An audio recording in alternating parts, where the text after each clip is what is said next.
नमस्कार दोस्तों, स्वागत है आपका हमारे चैनल में।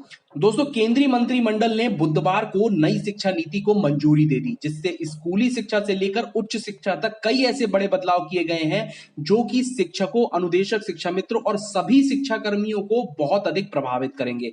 साथ ही साथ इसमें शिक्षा क्षेत्र में खर्च किए जाने वाले परसेंट को भी बढ़ा दिया गया है और 2035 तक नामांकन दर का भी 50% करने का लक्ष्य रखा गया है। ऐसे बहुत सारे पॉइंट हैं जो नई शिक्षा नीति में रखे गए हैं। इनमें से कुछ महत्वपूर्ण पॉइंटों के बारे में अभी हम बात करेंगे, लेकिन इससे पहले आपसे मेरी एक छोटी सी रिक्वेस्ट है, अगर अभी तक आपने हमारे चैनल को सब्सक्राइब नहीं किया है तो प्लीज चैनल को सब्सक्राइब कर लें और साथ में बेल आइकन भी दबा दें और इस वीडियो को लाइक और शेयर जरूर कर दें।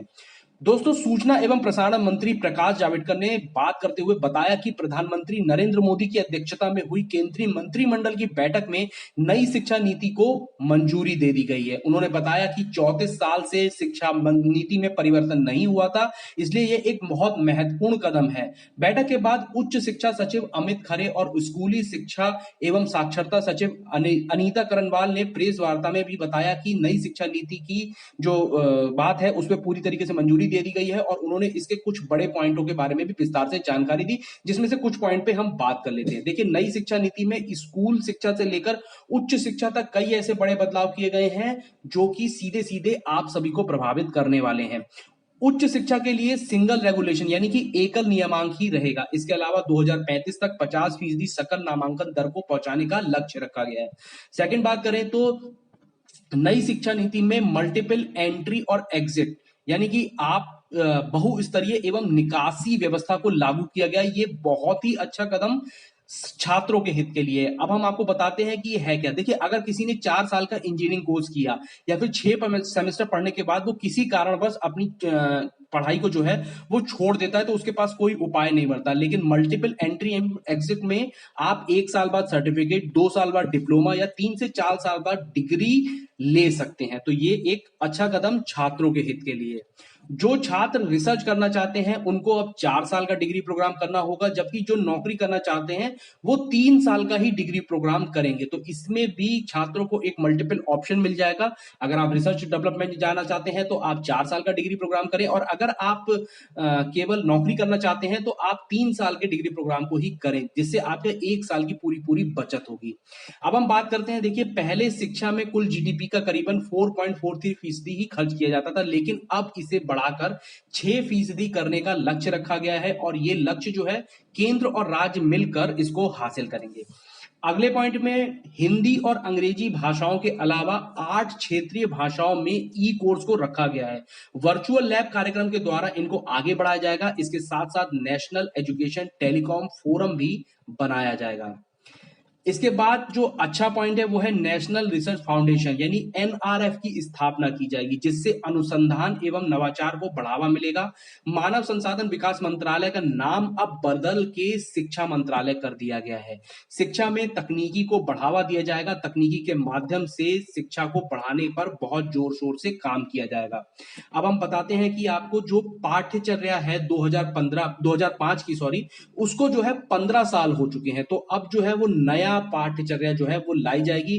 ठीक इसी तरीके से जो शिक्षक शिक्षा के पाठ्यक्रम थे उनको भी 11 साल हो चुके हैं, तो उनको भी बदला जाएगा। उनमें भी काफी हद तक बहुत सारे सुधारों को किया जाएगा। अब देखिए, बोर्ड परीक्षा के भार को कम करने के लिए नई शिक्षा नीति में एक बहुत अच्छी पहल की गई है। बोर्ड परीक्षा को जो अब है वो 2 भागों में बांटा जाएगा। पहला भाग वस्तुनिष्ठ होगा और दूसरा जो है वो विषय आधारित एक रखा जाएगा। इसमें जो है शिक्षा का माध्यम 5वीं कक्षा तक मातृभाषा, क्षेत्रीय भाषा और घर की भाषा में ही होगा।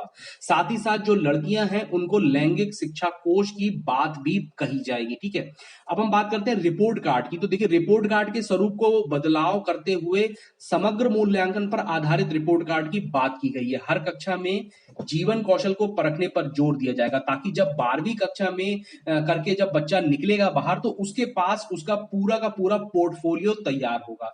इसके अलावा पारदर्शी एवं ऑनलाइन शिक्षा को आगे बढ़ाने पर भी जोर दिया गया है। इस अवसर पर मानव संसाधन विकास मंत्री रमेश पोखरियाल निशंक ने बताया कि ये नई शिक्षा नीति जो है 2020 जो नई शिक्षा नीति रखी गई है वो एक मील का पत्थर साबित होगी भारत के इतिहास में। अब आखिरी पॉइंट यानी 10वें अच्छे पॉइंट पे बात करते हैं तो देखिए नई शिक्षा नीति को लेकर समाज के सभी वर्गों से करीबन 2.25 लाख सुझाव आए थे।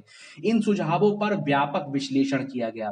भारतीय अंतरिक्ष अनुसंधान संगठन यानी इसरो के जो पूर्व अध्यक्ष कस्तूरी रंगन, उनकी अध्यक्षता वाली समिति ने ही पिछले साल जो है मानव संसाधन विकास मंत्री रमेश पोखरियाल, उन्होंने उसी समय ही कार्यभार को संभाला था और उसी समय जो उन्हें जो है ये नई शिक्षा नीति का जो है मसौदा सौंपा गया था।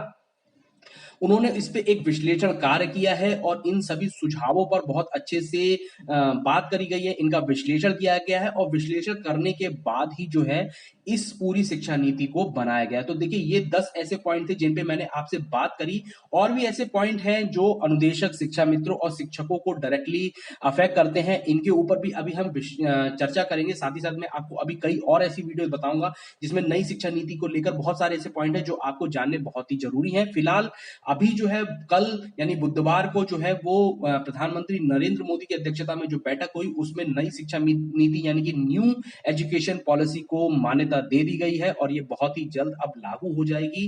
तो बहुत सारी बातों में ये एक बहुत अच्छी बात है और कुछ ऐसे पॉइंट भी हैं जिनके बारे में और ज्यादा विश्लेषण होना बहुत जरूरी था। तो इस पे भी मैं अभी आपको डिटेल से बात करूंगा। शिक्षा विभाग, शिक्षकों, अनुदेशक और शिक्षा मित्रों की खबरों के लिए आप हमारे चैनल को सब्सक्राइब कर लें, साथ में बेल आइकन भी दबा दें ताकि आप किसी भी खबर को मिस ना करें। धन्यवाद।